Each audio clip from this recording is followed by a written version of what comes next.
नमस्कार, times of Swaraj में आप सबों का स्वागत है। मैं हूं संतोष सिंह और आज हम टाइम्स ऑफ स्वराज में चर्चा करने जा रहे हैं कि माध्यमिक निदेशक योगेंद्र सिंह को सरकार ने जो अतिरिक्त प्रभार दिया है परियोजना और आधारभूत संरचना,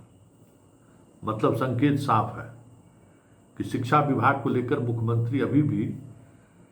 खास तौर पर नजर बनाए हुए हैं और जिस तरीके की गड़बड़ी पाठक के कार्यकाल में,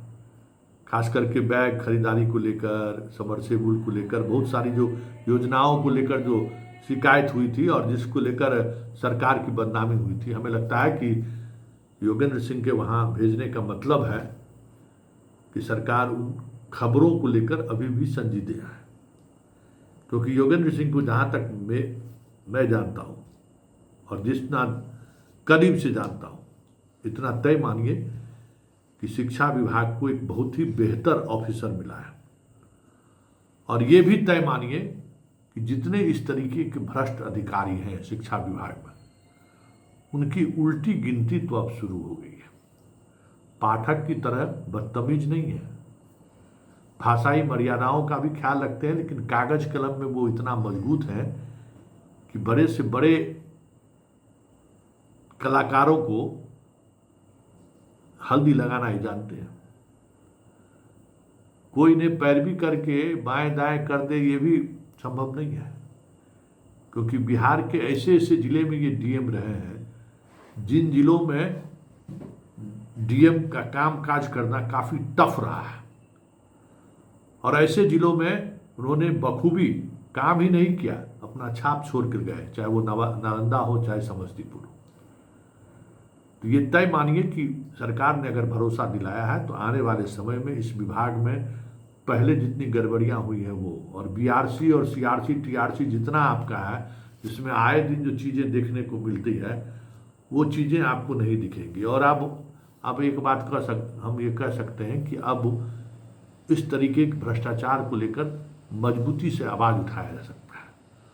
और योगेंद्र सिंह का उस आवाज़ से आवाज़ मिलाने की प्रवृत्ति भी रही है। मीडिया से लगाव इनका नहीं है, मीडिया से ये खास तरीके की दूरी बना कर रखते हैं, लेकिन मीडिया की खबरों पर इन्हें खास नज़र रहती है। हर खबर पर इनकी पैनी नज़र रहती है ताकि हो क्या रहा है इसकी जानकारी इन तक पहुँचे। तो आज से शुरू हो जाएगी माध्यमिक परियोजना।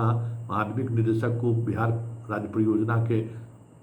प्रभार में भी दिया गया है, आधारभूत संरचना के क्षेत्र में भी इन्हें जिम्मेवारी दी गई है,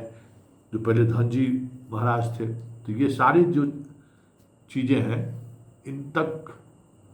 अब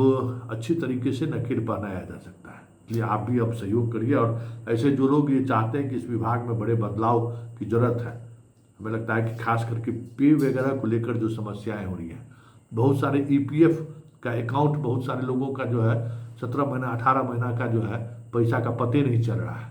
तो इस तरीके की जितनी समस्याएं हैं उन समस्याओं का समाधान हमें लगता है कि इनके आने से निकल जाएगा। ऐसे शिक्षक जो लगातार परेशान है वेतन विसंगति को लेकर, बाकी जितना अब इंक्रीमेंट मिल रहा है, इंक्रीमेंट समय पर नहीं मिल रहा है, तो वो सब जो पेंडिंग वर्क है, जो वेलफेयर का काम नहीं है, वेलफेयर के काम तो अलग है, जो आपका अधिकार है और किसी न किसी वजह से वो कई महीने से या 1-2 वर्षों से फंसा हुआ है, हमें लगता है कि वो सारी बातें